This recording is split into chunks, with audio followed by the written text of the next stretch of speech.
can't squat.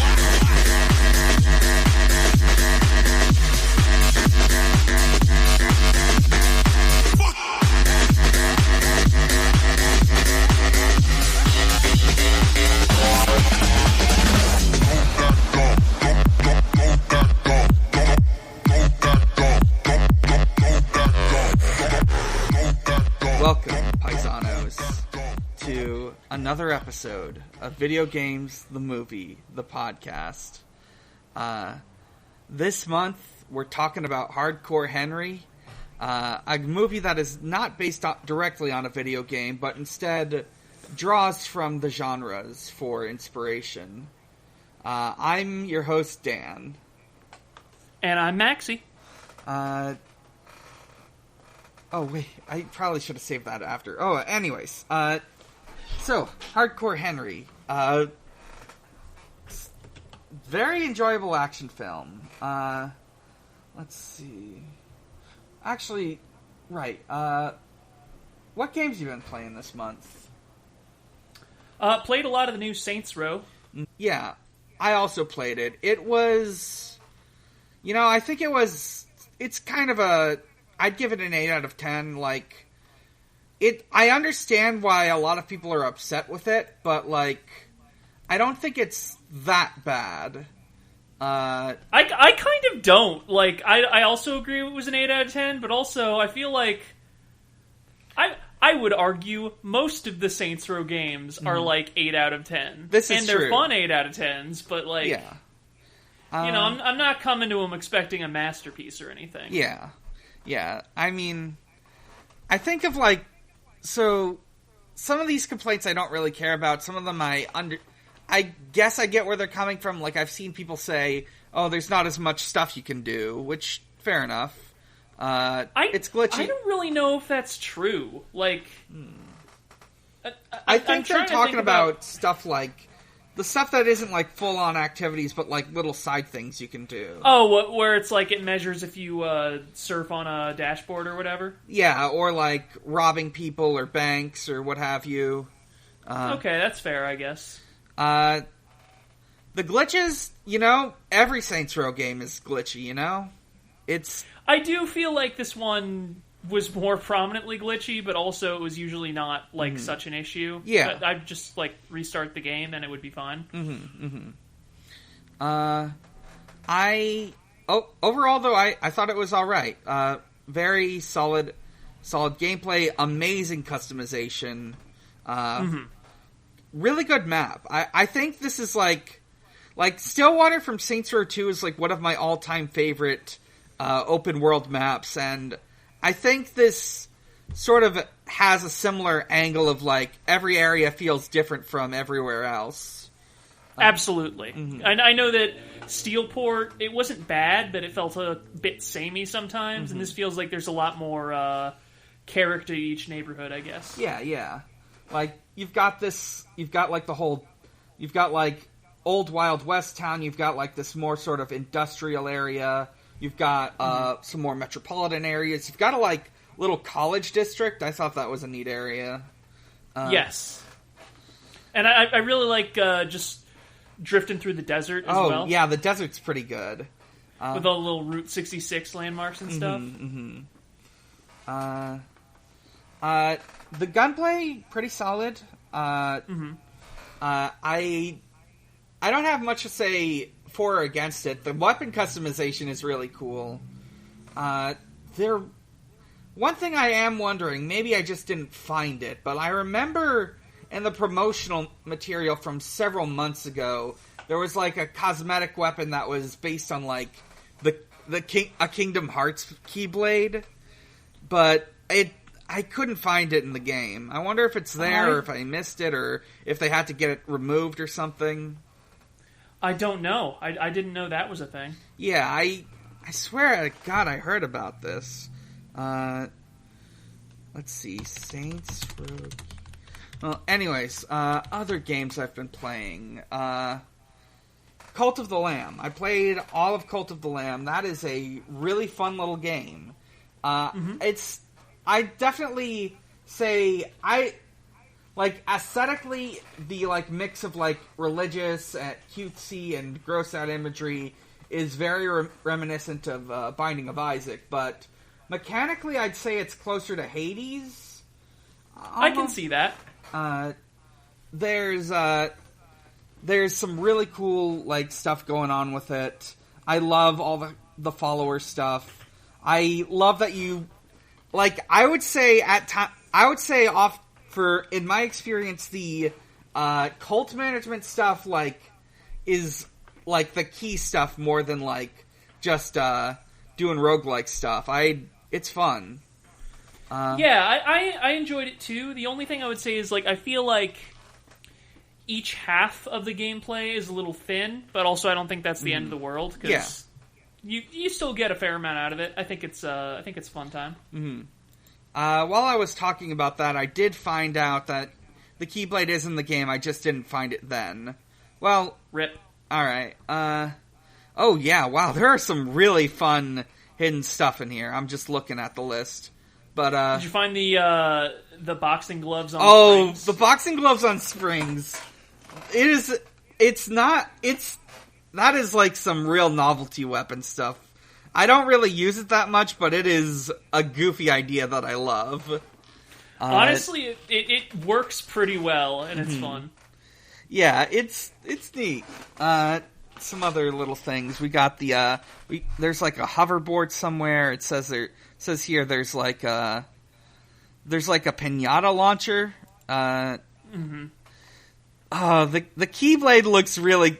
It's a little basic, but it's so very Keyblade. It's like it's just got like the little fleur de lis where the like key spokes would go. I love that about it. Anyways, back to Cult of the Lamb though. It's a neat game. Very solid indie performance. I'd say probably I think it accomplishes what it sets out to do, and that's amazing about it. That went backwards, but anyways. So, what else have I been playing? I have been playing a lot of Final Fantasy XIV. I'm nearly done with the Shadowbringers expansion. I gotta say, I understand why people say it's the best part of Final Fantasy XIV. It like, not to get too into detail, but it is sort of like, it's like a sort of Dark World, Light World story, except instead of going to a dark world, you're going to a light world, but like the light is bad. It's great. I dig that. Let's see. What else have I? There was something else I played. Oh, I played a little bit of Sucker for Love. I'm not really a horror game person, so I just only played a little bit. But I gotta say, it's a fun concept. I think it does not shy away from the horror as much as I initially thought it would, to great effect.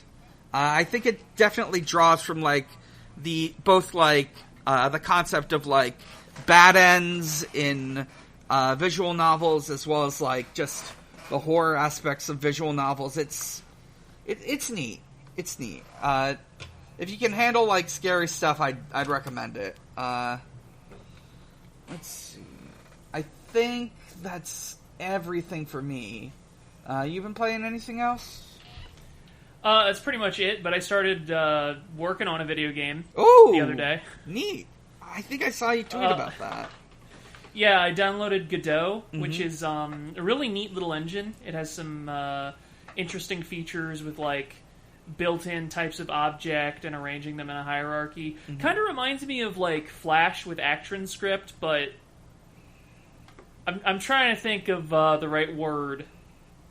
It's a lot more intuitive to me than Flash ever was, and I think part of that is I have more programming experience now, and part of that is ActionScript was a shit-ass language, and I hated it. But I'm really enjoying tooling around with Godot. I haven't made anything like that interesting yet. I'm just kind of like trying to get a basic system together, but it's been fun. All right. What else have I been? let's see. I think that's it for video games. Hardcore Henry. I don't really... So, I think over time I've sort of, like, skimmed out on the movie history stuff, but I will note, number one, this movie was filmed with, like, just a guy with a GoPro strapped to his head. I think it was I think the exact specifications are a little different. There's some great photos of, like, shots from filming where this guy's got this weird head camera rig. There's the other thing I know about this is there was crossover with Payday 2. In Payday 2, Payday 2 had some promotional stuff that tied in with this game. It had... With this movie. Yeah, this movie, sorry. But this... It had like a whole mission map. It added some, like, fun NPCs. You could play as Jimmy, specifically Coke Jimmy. I've seen people say, like, they wish they could have played as the other Jimmys in Payday 2, but Coke Jimmy's alright, I think. In Payday 2, at least. So, I think that's enough preamble. Let's get into this movie. Absolutely. Mm-hmm. So, we open up on... It is some kids in an alleyway. They're tossing around this weird little machine before they ultimately break it against a wall. And they're chased away by an adult man. He looks like he's a mechanic or something. Mm-hmm. Turns out this is Henry's father. Mm-hmm. He crouches down. He faces the camera. And he calls Henry a little pussy. And that is the intro. Mm-hmm. We immediately go from that into... Honestly, like, an incredibly stylish opening sequence. It rules. It's like slow motion, like, acts of violence set to red and, like, this, like, really neat, I think it was like a sort of jazzy tune, if I'm remembering right. The vibe it gave me was, it was like if James Bond were a lot grimier, but it still had that kind of opening, you know what I mean? Yeah, yeah. You get all these close-up shots of, like, people being punched in slow motion, somebody, like, unloading and reloading a gun. Mm-hmm. Someone getting, like, shot. Yeah. It's really cool. We then cut to our hero in somewhere red. He's in, like, a tube. We should clarify. One of the things about this movie is... The entire thing is shot first-person point of view. Mm-hmm. So we're not, like, seeing him externally. We are, like, in this red vat or whatever with him. Mm-hmm, mm-hmm.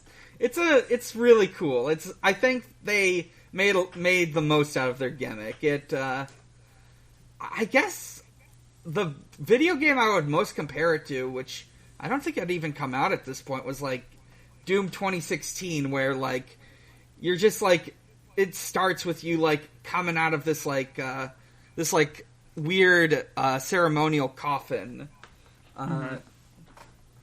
So the tank gets drained. He's, like, pulled out by, a woman, her name is Estelle. She tells Henry that she's his wife. He's missing an arm and a leg, and he gets, like, new cyber versions grafted onto him. There's this really cool, like, ceiling-mounted robot she uses to help install them and, like, do diagnostics. It's really cool. Yeah, we immediately get an idea of how powerful he is by him just crushing an apple with his bare cyber arm. Proving that he's hot shit. He doesn't remember anything. He's just going off of what Estelle's telling him. He gets, like, a jumpsuit. He gets a wedding ring. Let's see. he is led by Estelle into a room where we get some dudes rocking.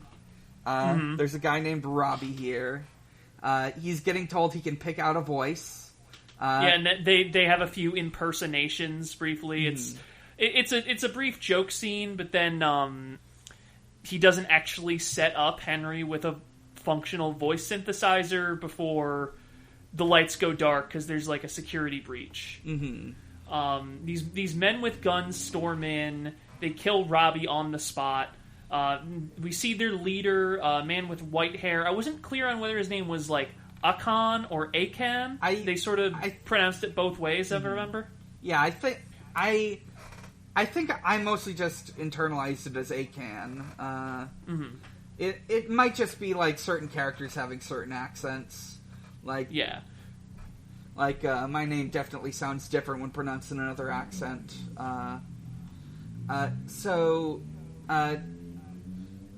He tells Henry that he fucked his wife. He gets out a pair of scissors and is just like playing around with them as he's intimidating the three of them. He demonstrates his powers of telekinesis. He like slices up the other guy there named Timothy. He's like this whole scene. What struck me, the lighting is still dark, but it's like pulsing. It's red and then it's blue and then it's red and it's blue. It feels a little excessive after a while, which is a complaint I'm going to have about this movie a few times. But yeah, I do think it's. Sorry, go on. No, I think you're right. It especially in like the earlier parts of the movie, it really revels in like how hard everything feels. Yeah, but that being said, I do think it's evocative, and it's not really an effect I've seen used a lot in movies or in general. So it does make it very striking. Yeah. So Estelle, Akan is like tormenting Henry for a bit, and then Estelle sets off a small bomb, which distracts those guys long enough for her and Henry to make a break for it. There's this very cool bit where they go through a vent and start like crawling underneath the floor, and it kind of reminded me of that one scene in Doom with like the shafts of light from the window to the outside, where it's like there's a grill in the floor which has holes in it, so like you see these little pinpricks of light as they're crawling through. Yeah.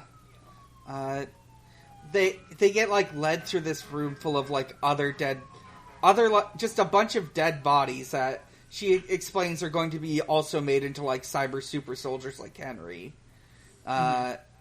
And Henry tries to escape, but we get this really good bit where he just opens it up and it's just a vast void. They are somewhere like above the clouds. He nearly falls out, but gets let up, or gets picked up by Estelle.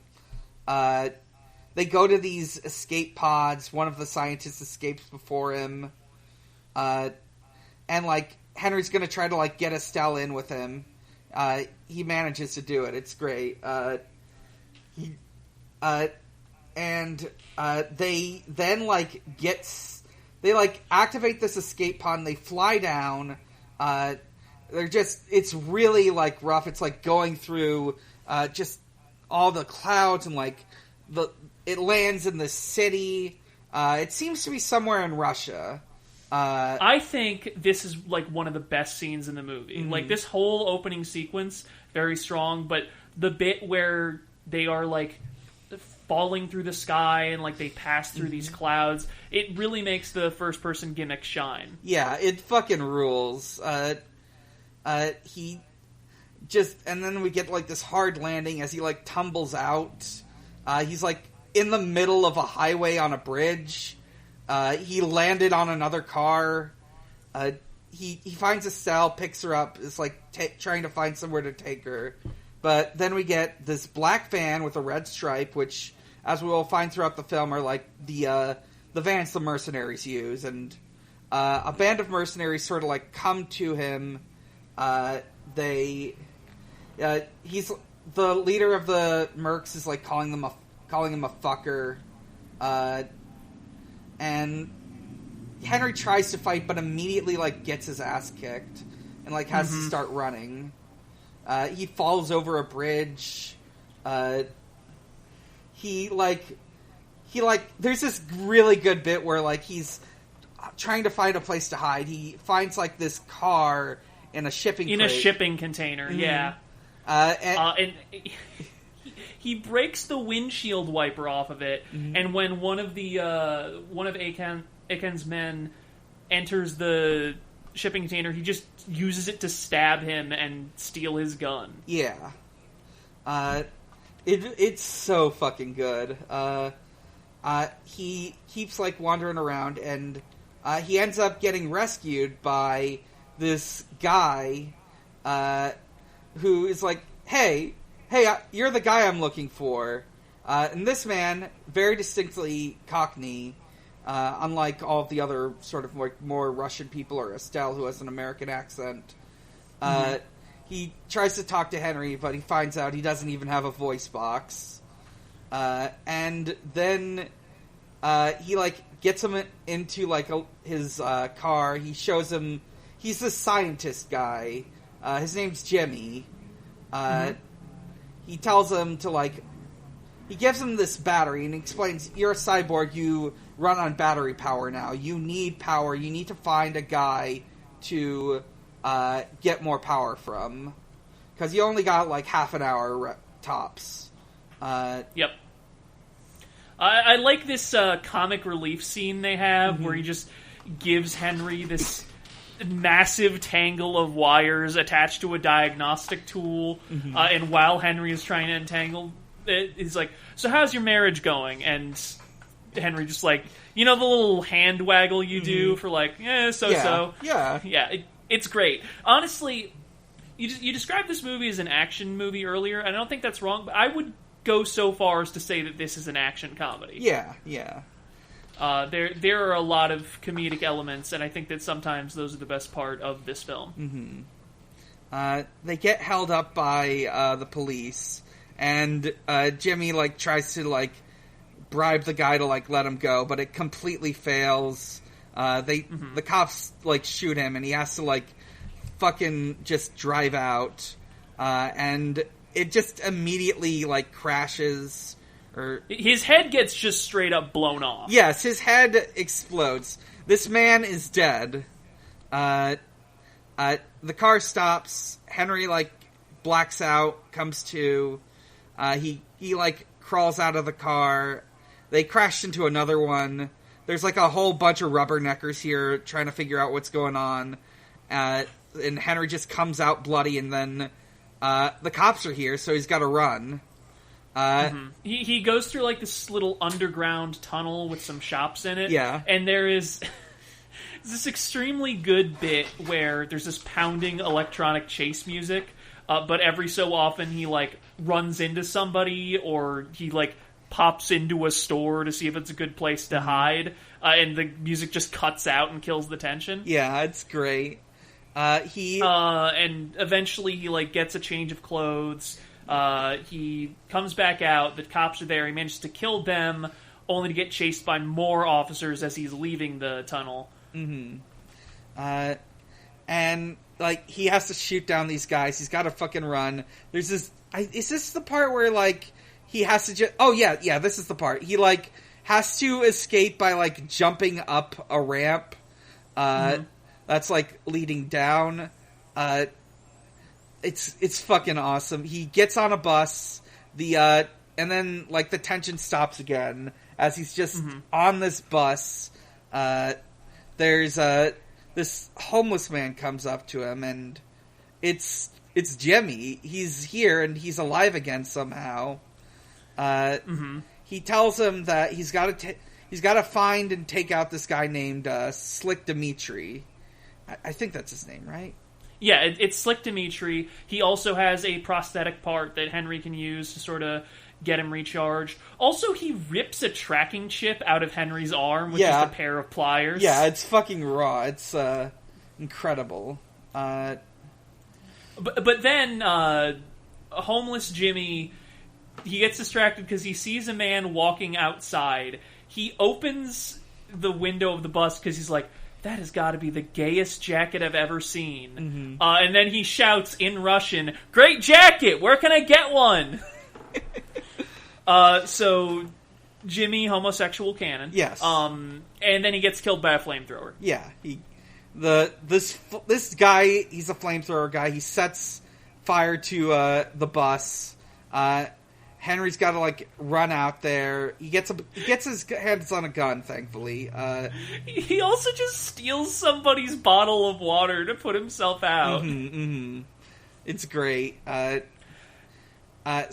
and then he's like running through this public park. Yeah.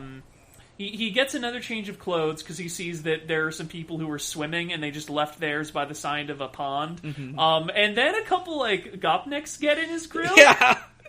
And he just beats them up. It's great. And keeps running. There is a significant portion of this movie which is just Henry ruining people's days because they happen to be in the way. He gets to his destination, which is like this fancy hotel. The mercs have already beaten him to it, so he's got to like find a way around. He like does some parkour. And there's this really good bit where he's like climbing up a ledge, and since it's in first person, you see him looking down, and just like crawling up all these like bits of like decoration. And it's very cool. He like comes into this apartment or whatever, and he just like passes by this couple. He has to, like, keep sneaking through this, like, building.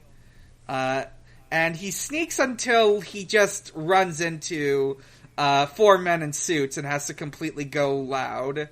Yeah. He like, ends up, I know he ends up in an elevator at some point and just, like, kills everybody in there. Yeah. Like, that's exactly, like, ruins his stealth mission. He eventually finds Slick Dimitri, who... Can I say, I really love the whole sequence with him entering Dimitri's apartment. Yeah. It's like, there's this soft, artsy red lighting. It seems like there's smoke in the room. It feels like a nightclub almost, more than an apartment. And then there's, like, this weird little server room right off the hallway. Where he finds Dimitri, he's, like, in this side room, and I didn't realize this was him at first, because he's just, like, sitting there, motionless, and I thought, is this like a mannequin? Is this a corpse? What's going on here? Yeah, he's like poking it, trying to get him to move, and Dimitri just completely gets the drop on him. It's great. Specifically, like, Estelle pops up on a television screen, and like she gives him a mission briefing. And then when he looks away, Dimitri's gone, and behind him. Yeah. This is a trick you pull in an FPS. It's great. 100%. So, he has, like, this shootout in the server room. He eventually is able to take out Dimitri. He has to do more parkour. Oh, yeah. Here's my notes. He has to chase, like, after Dimitri, and he does, like, this parkour thing. He sees, like, Dimitri jump down, like, a bungee cable, and just calling him a pussy as he goes down. It's a great bit.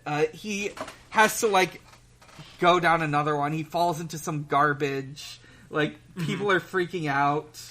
And then he does his parkour chase. This one goes for a while, and it interests me because there's a few cuts that feel a little weird here. It felt like they were bridging a lot of time and distance, but they didn't actually feel like they were breaking up the scene. Right.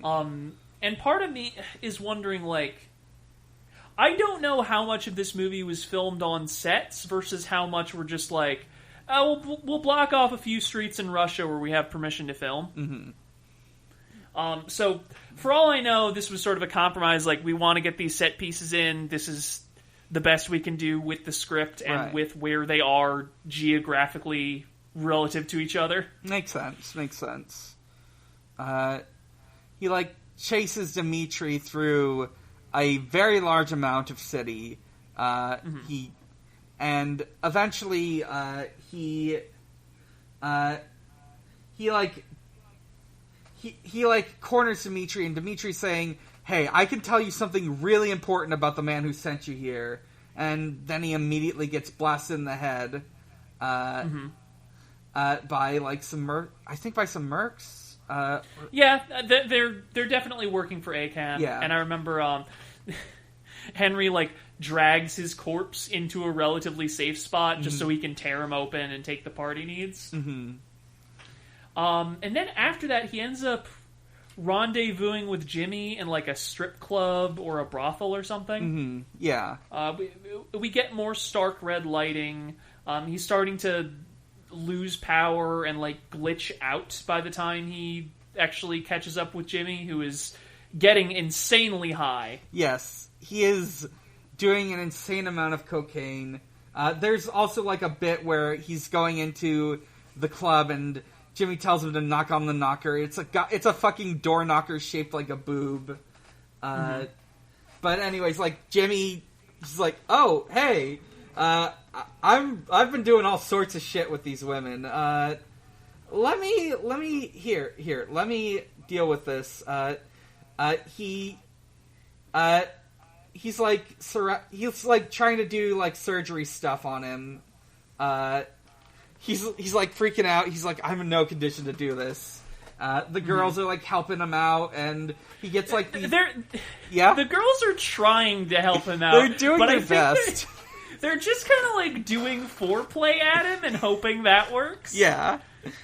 And this is an interesting sequence, I think, because it's intercut with some shots of Henry making love with Estelle. Yeah, memories of that from the past. And then once that sequence is over, we get another like great moment in this movie, which I think this is honestly I didn't think a huge amount of it at the time, but in retrospect, I think this is one of the best parts of the movie because Jimmy now comes back into the room. He's cleaned up. He's in a new outfit, seemingly with a new persona. He's like got his shit together and he's able to fix Henry up. Then he gets a call, and it tells him Akan's men are at the brothel. He says he can't let them see him like this. He leaves through the door again, and then on the other side of the room, Cocaine Jimmy shows up, grabs a gun, and runs off to fight. Yeah, it's great. Henry has to like get his own gun. He like pulls open a drawer and it's full of dildos. It's the lower drawer. Yeah, it's the lower drawer. That's the gun drawer. He meets this... we get this whole, like, club shootout sequence where he's, like... There's, like, a really good bit where Jimmy's, like, running in. He's got a Molotov and he says, "The floor is fucking lava!" And he's about to throw it, but he finds out that Henry already took out all the guys. So he just has to deal with that. He meets this cool lady with a gun named Katya. He runs into Akan, who is murdering a client who is apparently cheating on his wife by going here. Then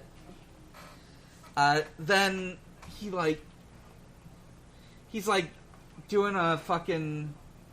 He's doing some villain He monologues. Yeah, he does a villain monologue. He gets Henry in a telekinesis hold just to monologue at him, which is pretty good. Yeah. And then he, like, hurls him through a ventilation shaft to the parking garage. Yeah. And Jimmy's corpse comes after him. Yeah, it's great. From there, he finds another Jimmy. This one is like got a sort of like hippie persona. He does this whole bit with like this guy who's bleeding out, where he's got his joint. He gives the guy some weed, and he has like this whole thing about, now, do you want my spirit or my ego? And he's like showing off higher self or ego, and Like, he shows off his ego, which is just him shooting the guy. And he's like, okay, now do you want higher self? Points to the spliff. Or ego, points to the gun. But he finds out that Akan's convoy is going to take Estelle to his base. And then they, like, run into Katya and this other girl who has a gun. Or no, she has a fucking katana. That's right. And they have to go on motorcycle to Jimmy's compound. Before they leave, one of the best jokes in the movie happens, which is Jimmy is in this argument with these two girls, and like it gets frantic, and they're all talking over each other in Russian. So it's subtitled, and the subtitles just start overlapping until they're completely incomprehensible. That's so good, yeah. I honestly, in general, I'm a sucker for gags like that. You ever watch the third Austin Powers movie? No, I haven't. I've only seen the first one.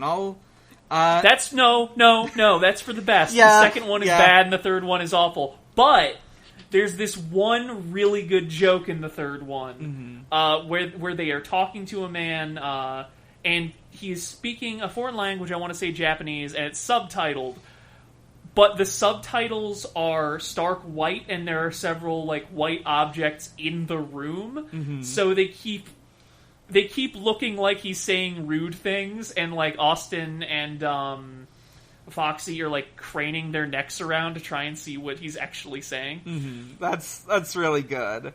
I think that might be the only good joke in that movie, if I remember correctly. I fully believe that. So Henry gets to do a turret section. This is so fucking good. He like finds out there's a minigun in the sidecar, and he's got to like gun down these like vans, and he after a while he like starts jumping onto vans and fighting guys through them. They go through a set of open van doors, which is fucking sick. Yeah, and they just like drive through the front of the van. Now, I will say, I do think this sequence is very good, but I think at this point, my enthusiasm for the movie as a whole was starting to flag a little bit. And I think the main thing is, it's definitely a movie with a fairly thin plot, and I don't think I don't necessarily have a problem with that conceptually, but I do feel like,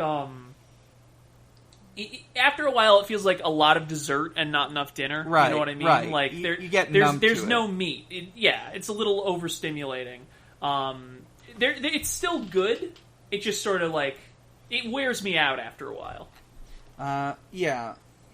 I think I ended up like watching it in like multiple bursts, which is probably for the best if you're watching this movie on your own. I think honestly that's a good idea. Yeah.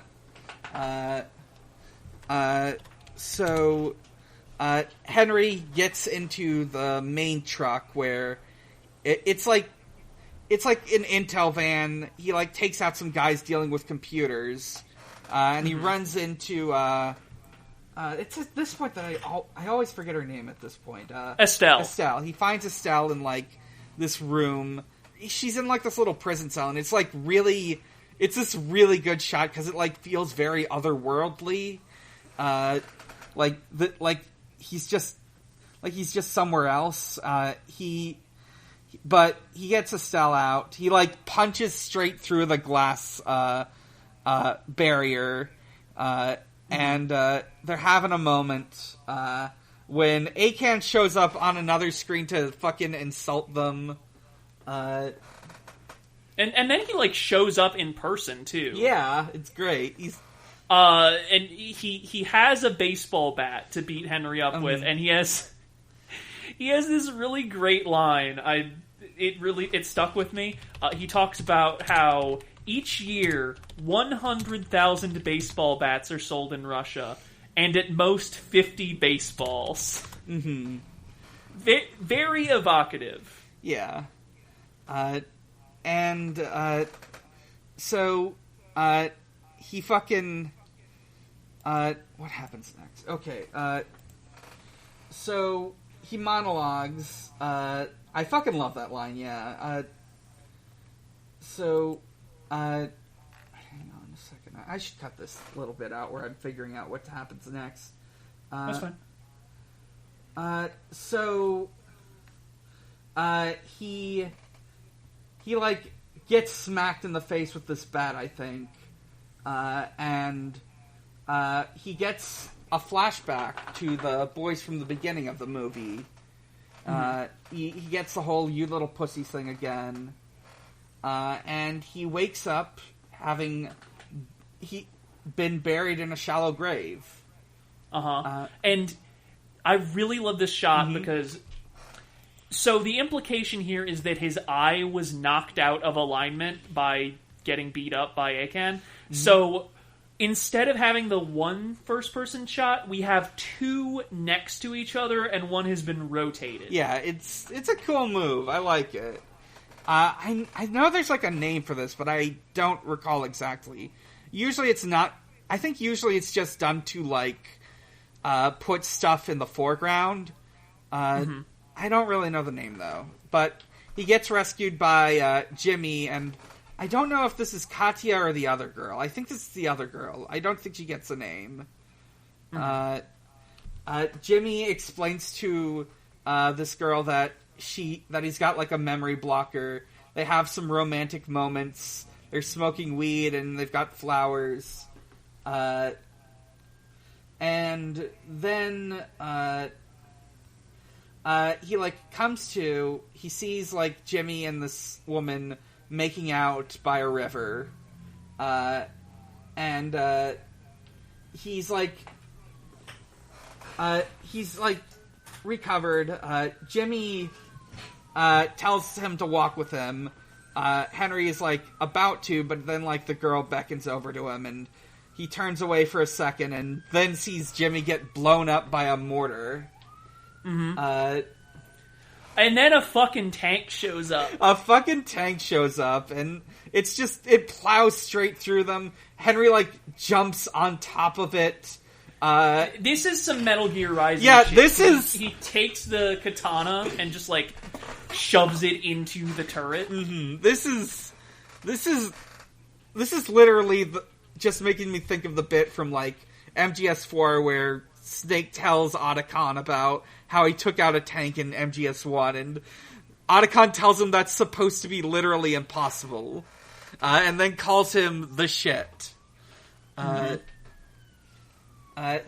they're so gay. They are the gayest men in video game history, I gotta say. But anyways, he, like, has to take out this tank by, like, just going in and, like, slicing through openings and taking out the crew. He, like, throws a grenade into a hatch, I think. He, of course, he can't, like, do anything about it, but about the tank, so it's just there on the stopped. And then he, like, sees a fucking helicopter. He shoots the guys going down. He, like, grabs onto one of the ropes, but gets cut down eventually. There's this great bit of him just falling, like, 100 feet in the air into, like, a river or something. This next is another really good joke, which is, like, he finds a horse, and he's, like, trying to get on it, and it's playing, like, this, fucking, cartoon western music. And he's about to get on, and then it just fucking knocks him off and runs away. So he has to go by foot to the compound. So he eventually gets to an area near, like, this decrepit old hotel. He meets up with another Jimmy. This one's wearing a ghillie suit. And then, honestly, this sequence feels like kind of gratuitous and underwhelming at the same time. There's, like, some cops there who are sexually assaulting a young woman at gunpoint, and, like, Henry beats them up and murders them. Yeah. So, like, good on him, but also, I don't know, I feel like this whole bit could be cut. It doesn't, it didn't really do anything for me. It felt a little much. I think it's, like, trying to evoke, like, the whole your move creep scene from RoboCop. I don't think it's as effective. But, like, he takes out the cops, proving he's a hero. And I think at this point they're like, Jimmy leads them to like this little apartment that's really nice in there, and then leads him into like his lab where he's been like doing stuff. And I think right here we go. Jimmy starts to give lore, but first off, we find out that apparently Henry had another tracker, and there's going to be another whole bunch of mercs coming to take them out. So Jimmy thinks that like he's a traitor, and they get into a fight. Now, I have to emphasize, we should not skip the Jimmy lore. Oh for no, two absolutely reasons. not. One is, it turns out that Jimmy was a scientist working under ACAN. The whole project was to develop superpowered, perfectly loyal, like, undead cyborg soldiers. But the original prototypes, they had no memories, they didn't really have higher cognition, and they had no emotional motivation. So when Jimmy demonstrated them, they were just sort of, like, milling about and attacking whoever got close. And ACAN snapped his spine for it. Yeah, he snapped his spine, left him to get murdered by these zombie men, and he... but eventually Jimmy survives. He reveals that... sort of how the clones work, which is... they're basically extended prosthetics. He's got, like, a whole bunch of clones of himself that he can control from, like, his cyber wheelchair. There is a very distinct line that I do want to note, which is him explaining that when you see a disabled man, the first thing you think is, does his dick work? I've never thought that. I think that's Jimmy's personal baggage, because he makes it clear his dick don't work. Yeah, his dick don't work. But his prosthetic dicks, they work real good. They do. And then we get... The second thing I needed to touch on was... We get an entire dance number with 3 of his avatars singing "I've Got You Under My Skin." Absolute non sequitur, but it's very fun to watch. In part because, like, the avatars trade off and he's only controlling one at a time, so, like, one will deactivate and fall to the floor and the other will spring back to life. And I also think Jimmy's actor is extremely charismatic. He does a lot of work with these different personas. And since Henry is mostly silent and we don't see him, I wouldn't say that, like, Jimmy is the protagonist, but I would say he's the most prominent character, and I think his actor does a really good job with that. It does make me think of another whole, like, video game thing with, like, first-person protagonists who are silent, so they can't really do anything. So they've got, like, a secondary character who sort of lets the personality flow through them. He's gay Cortana. Yes, exactly. And unfortunately, this, like, song gets interrupted by ACAN, or them finding out that ACAN put another tracker in his brain.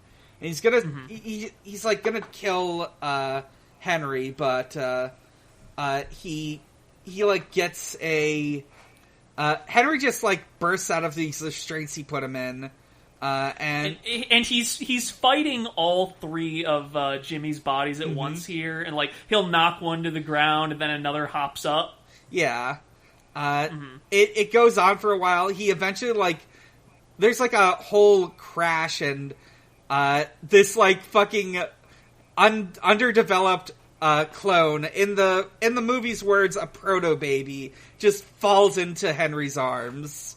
It's amazing. So they realize the mercs are almost here. Henry is eventually able to get through to his head that, no, I am not trying to kill you. I did not betray you. Akan tricked me. And they make up and begin a big defense attack. They start to defend the compound. So we've got, like, Gilly Jimmy, like, joining him to do some sniper shit. He does try to establish that he's definitely not gay. Then we get him, like, sniping a bunch of vans. They take out a bunch of them, and then he, like, goes limp. Anarchist Jimmy comes in, starts fighting guys on the ground. And then he, like, blows himself up. Sniper Jimmy then goes for the suicide. And now Henry has to team up with Colonel Jimmy. Who's like this World War I British officer. And they just fight their way to the ground floor. But once they're there, they end up, like, taking this elevator down, and it's fun, like, because they're also bringing actual Jimmy's body in the wheelchair with them, because obviously if he gets killed, he's dead for real. Yeah. And they get encircled by Akan's men at the bottom, but they manage to escape by blowing up Jimmy's entire, like, lab / apartment and creating this, like, huge storm of smoke and debris. And then after they escape, I really like this sequence afterwards. Oh, yeah? Because it's, like, weirdly cozy. Yeah, they're just, like, driving, and, like, Henry's helping give directions. It's nice. The music's also really pleasant. In general, I don't think I've mentioned it yet, this movie has an excellent soundtrack. Yeah, incredible. They go to... they, like, eventually... There's, like, this whole bit where, like, they have to, shake off these guys by, like, stopping in an alley and taking some dudes out, and, like...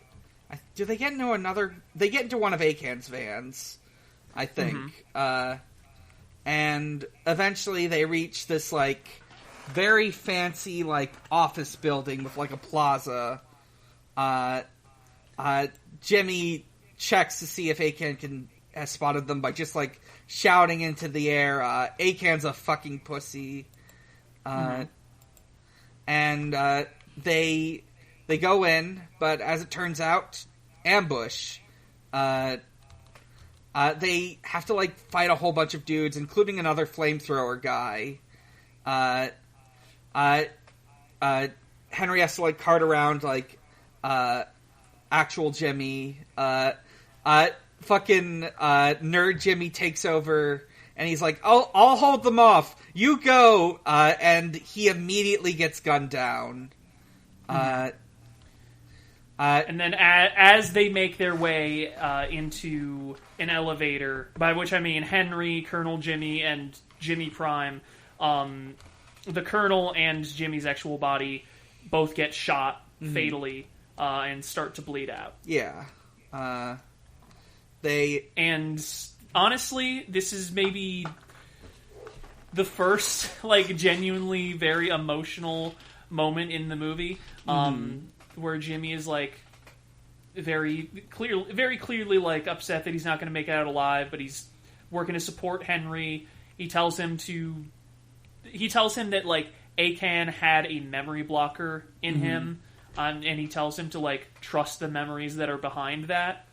And then as he passes and as Henry, like, closes his eyes gently and enters the next room, Akan appears on a video screen to exposit some more, And this is where we start to understand the full plan that he had, which is we see a montage of every one of his soldiers going through the opening of the movie. It's always Estelle screwing an arm and a leg on them and saying, she gives them the ring. She says, "I love you, Charlie. I love you, Edward." And then while Henry is taking this in, Akan reveals that he has been in the room. He's right behind Henry, and he's sending the other super soldiers after him. Yeah, and they're all wearing the jumpsuits he put on at the start of the movie. And he finds out he is able to fight one who's just this old guy. He's big though, and this fight feels very visceral and serious more than the earlier ones. Yeah. They are both getting some licks in, and eventually when Henry wins, with the rest of the army starting to wake up, he rips open the dead one's torso and takes out a component to repair and upgrade himself, basically. And he fucking puts in the new one, and he has to rip open his chest to do it, but he gets powered up, and we get this whole fucking rooftop fight sequence against all of the cyber soldiers. It's great. He's having to jump on people. He's got to hop into a little shack area to throw grenades. He gets them all in there, and he throws another grenade in there to blow them up. Honestly, I did not like this sequence very much. I think conceptually it's good, but I think this is I would say that this is the only scene in the movie where the first person point of view is actively detrimental. Because there's a lot of whip pans, and it kind of made me a little sick. I don't really get motion sick often, but this got to me. But more to the point, I think when you have one guy against this big horde, encircling him, my personal instinct is I want to see him do some cool Jackie Chan shit, where he's kicking two people in either direction at once, or jumping back and forth.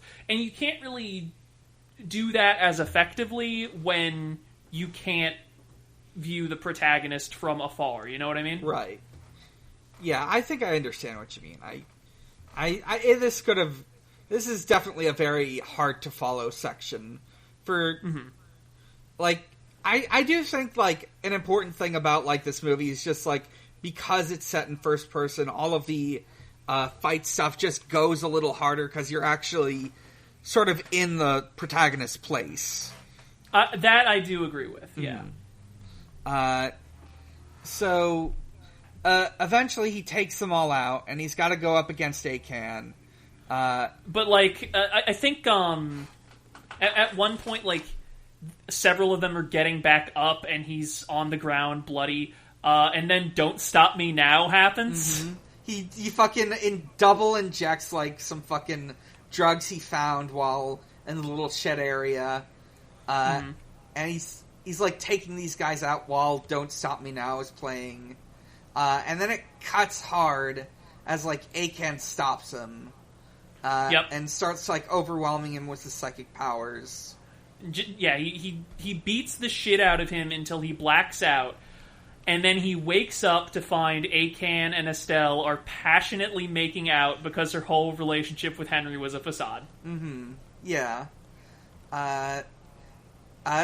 So he goes out again, and then we get... hang on. Yeah? First, we do get, a little monologue from Akan. He's talking about how, he's got the combat data. You didn't make history, you helped end it. And he kicks him in the gut, and Henry rolls over, and we get the coolest shot of this movie or any other, which is that there is a shard of glass or stainless steel stuck in the ground, and we can see Henry's bloody, miserable face reflected back at us for the first and only time. And I went apeshit over this. Yeah, this rules. And this is when we get the full version of that flashback.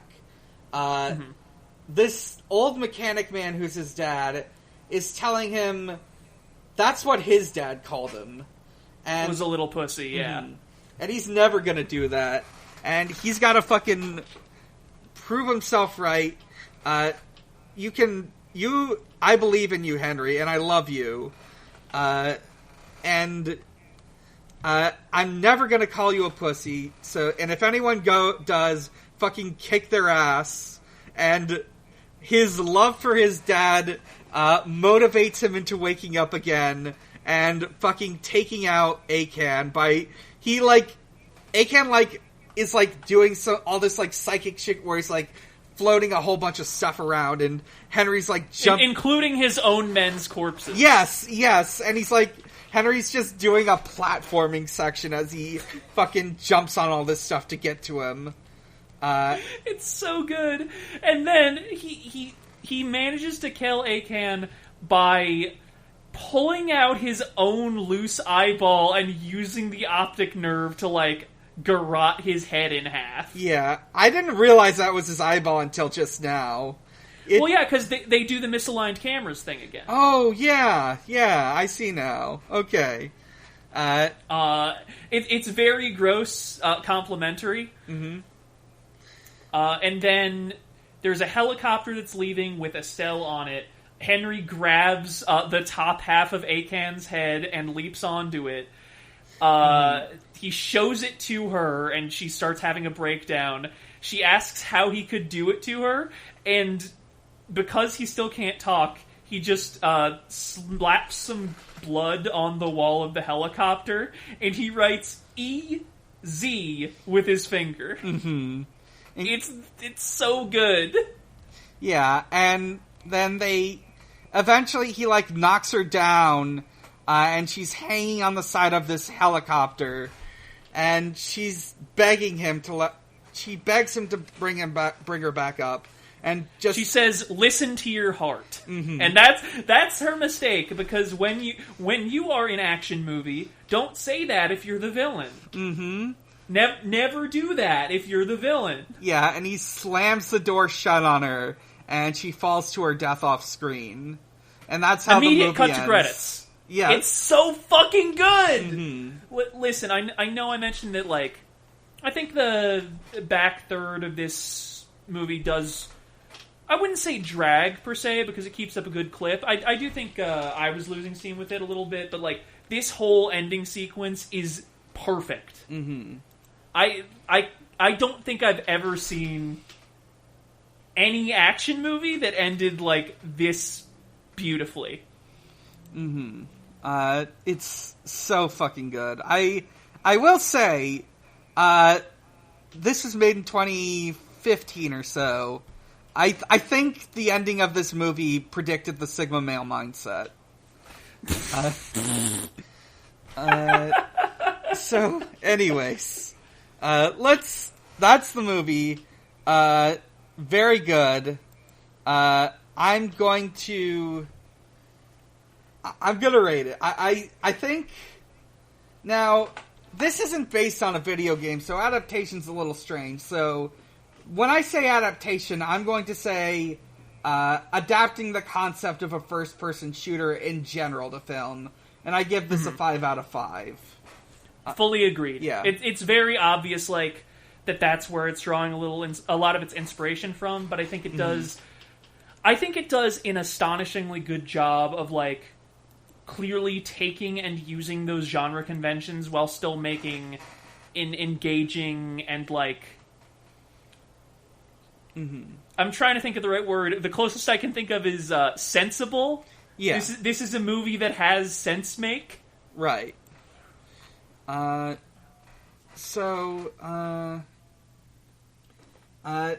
think as a film, I'm going to give it a 4 out of 5. It is a really good action movie, but it's also too much action movie. It's not even very long necessarily. It's just it's all action, and I think it needs to it needed a little bit more slowdown, a little it needs some like stuff to cool you down between the fights. Yeah, I would also give it a 4 out of 5 for pretty much the same reason. Like it's a lot, but it's good a lot. Yeah. So that's the movie. Let's see. I'm gonna check if we got any questions. On Twitter, we just got some people just talking about how they felt about the film. On Discord, let me see. I think we got a couple. Yes, okay. First question from Kitty Cat Herder. What's a favorite action game that isn't mainstream, even potentially something picked up in a bargain bin, that you grew to enjoy as a kid? I'm trying to think of games I played as a teenager, and like, the one thing coming to mind that would fit is, to harken back to the beginning of our discussion, Saints Row 2. Just overall a solid film, or solid game that I think draws some like really good inspiration from like 80s and 90s action films. It's still one of my all-time favorite video games. I got it for cheap at a pawn shop. That's probably the game I'm gonna say. I'm looking through my old Steam library as well, seeing if there's anything that sticks out to me. Honestly, you know what I remember really loving when I was a kid was, I don't know if I would say this isn't mainstream per se, but do you remember Destroy All Humans? Oh, yes, I know. Loved that game as a kid. I gotta say, I played the remake of the original game when it came out. I think the remake does a lot to improve it by giving it this like very distinct, I guess I would describe it as a Mad Magazine-esque art style. Yeah, I'm into that. Yeah, it's got like this sort of very goofy, faux nostalgic retro art style. It's really cool. It really like just enhances the feel of everything. Let's see. The next question from Violet. Could Henry the Hardcore hang out with other video game characters and have a chill time? Yeah, I think he could. Depends. This is making me think of like when I see like fandom posts, just like all the like classic FPS shooter protagonists hanging out. And yeah, he would be hanging out with Gordon Freeman and Doom Guy. Yes, absolutely. Exactly. They just sort of just be hanging out together in a fucking text chat and just posting emojis at each other until Duke Nukem comes in to fucking ruin everything. What's up, douchebags? I have weird ideas about masculinity because I haven't had a successful game in a decade. Mm-hmm. It's probably more than that. Oh my god, wait, when did Duke Nukem Forever come out? Hang on. Duke Nukem Forever, I think, came out in like 2011? 2011? Yeah. It's been 11 years since Duke Nukem Forever came out. Holy shit, that feels wrong. When was it first announced? It was okay. I think it was like 11 or 12 years after the announcement. The first Duke Nukem Forever trailer was in May 1998. So that was a difference of 13 years. Yep. In 2 years, we will have lived longer with Duke Nukem Forever than anticipating it. Mm-hmm. Incredible. Da-dun, da-da. I guess the only Duke Nukem thing we have now is, well, the people finding the unfinished one from the early 2000s. Listen, the only Duke Nukem thing that matters is @quotes of Duke. Yes, @quotes of Duke and Gianni Montegrano reading them all. Very good. I I think I mentioned this on the podcast before, but like, I played a bit of Duke Nukem 3D a few months ago, and I was just constantly thinking of quotes of Duke. Time to watch a porn film. They're out of Snapple at the Walgreens. Those alien bastards upper-deckered me. Stuff like that. But back to Henry, I think in addition to, like, hanging out with other FPS characters, I think he would enjoy tinkering with things. Yeah. He seems like the type. Yeah. You know, he was pretty good at unfucking his weird cyborg body. Mm-hmm. He would have a fun time hanging out with some, like... Oh, he's gonna hang out with Steve from Minecraft.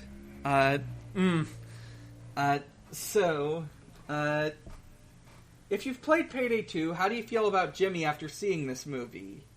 I think I actually talked about this at the start, which is I kind of wish there was other Jimmys in the game other than like Cocaine Jimmy. Coke Jimmy is fun in Payday 2. I think he's great to play as just because like compared to the other ones, he's just fucking losing his shit all 24/7. But it would be fun to see, like, Nerd Jimmy or Colonel Jimmy. I would love to have Anarchist Punk Jimmy in there. Oh, as well. Yeah, he's great. Dark Wizard James Mason asks, favorite FPS to play on a console? I'm thinking about it. I guess by default for me it's Fallout New Vegas, because I did, like, 4 or 5 playthroughs on the Xbox 360 way back when. I'm gonna be honest. I don't think I've ever played an FPS on a console and enjoyed myself. Fair enough. Yeah, I think the FPS just works the best with a mouse and keyboard. I mean, for me, it's mostly there's only a few FPSs I ever like really liked and also think of as FPSs. Like, I don't know, I don't really think of the Fallout games as FPSs, even though they are, just because, like, the RPG stuff is central, and I usually played those games with a melee build. Right. But, like, TF2, I always played on PC. Unreal Tournament, I always played on PC. Yeah. That's pretty much it. Yeah, I think as soon as I actually got to experience playing an FPS on a PC with a mouse and keyboard, I never wanted to play an FPS any other way. So I think New Vegas is just the one that I happened to own before I had a computer that could run a modern FPS. Space Robot Emery asks, if you were wearing a GoPro, what is the coolest possible thing you could film yourself doing? Now, I just want to clarify how we're answering this question. Mm-hmm. Are we using the general yourself, like the coolest thing somebody could film themselves doing, or are we referring to us specifically? Because I don't think I could do much cool physical shit, I'm gonna be honest. Mm-hmm. I am not very agile, and I am only, like, somewhat strong, which I feel limits my opportunities. I'm just going to become one of those YouTubers who films themselves walking through urban areas in first person. Maybe I'll just, like, get on a train and you can experience the joys of riding a train while in first person. I don't know. Honestly, listen, I respect that. Mm-hmm. Yeah, I do think those things are cool. I like the ones just like, my mom got really into ones going through New York. I've seen some ones where it's like going through Harajuku and like parts of Japan and Tokyo. I think that's cool. Yeah. That's all our questions. Did you have anything in mind for next month? Because if not, I'm thinking a Pokemon film. I'm down for Pokemon. All right. I was thinking 2 options on the ends of the scale of recency, and both of them feature Mewtwo. So, do you want to do Pokemon, the first movie, or Detective Pikachu?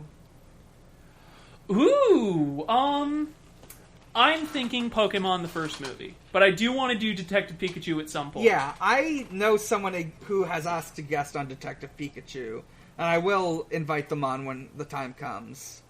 So next month, get ready for Pokemon the first movie. That brings us to a close, so let's do some plugs. I'm Dan. You can find me on Twitter at @BiggerChallenge. You can find my other podcasts, which include Pod of Greed, a Yu-Gi-Oh podcast. We just started up on season 4 of GX, which is the season that never got its 4Kids dub. You can listen to the Sonic Shuffle, which is on hiatus in terms of recordings, but in terms of uploads, I'm starting to upload episodes again. I've got a couple in the pipe. Look forward to the next episode that's going up after this recording, which is me, Morgan Devon, going through a 90s CYOA that was from the UK, where you had like a character sheet. That's going to be a real fun episode. You can listen to let's see, what was the fucking third one I was going to list off? I always forget what the third one is. But anyways, it's not this one. That's the one I usually list off. Let me think real quick. I'll cut this out. I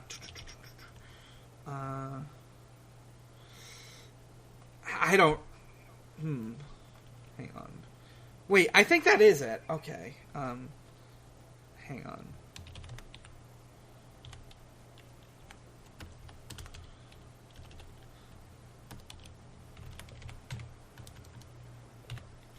New challenges.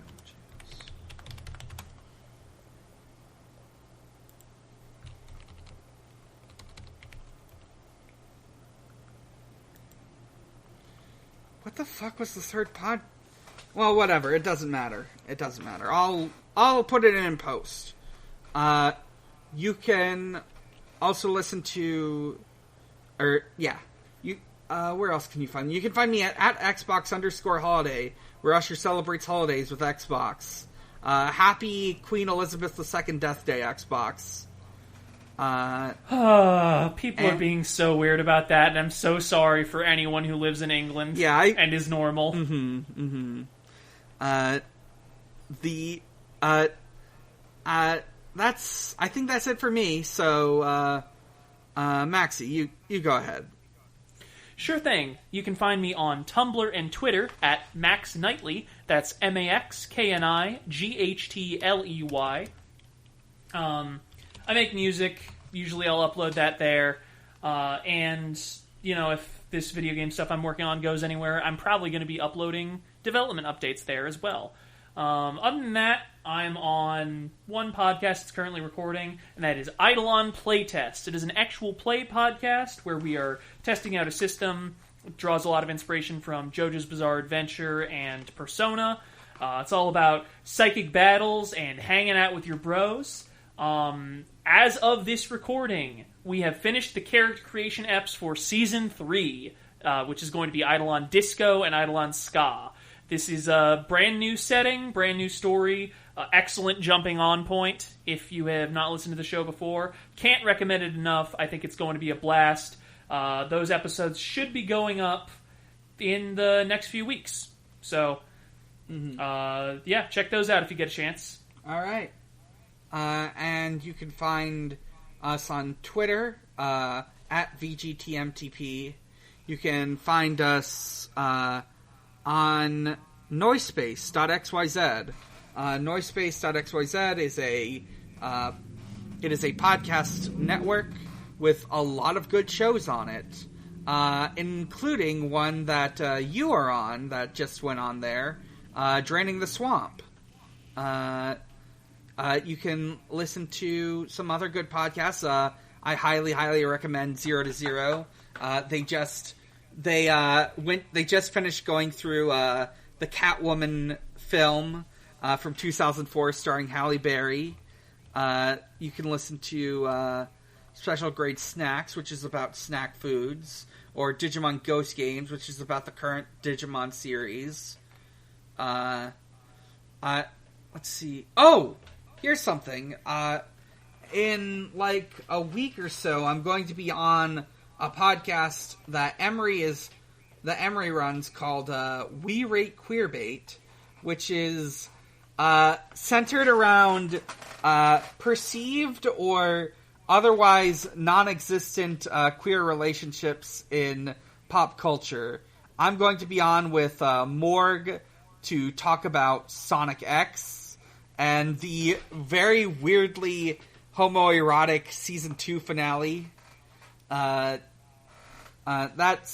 it for me. What else?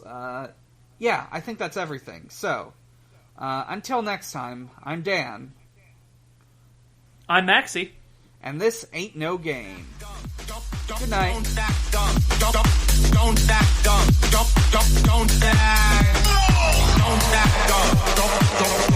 Don't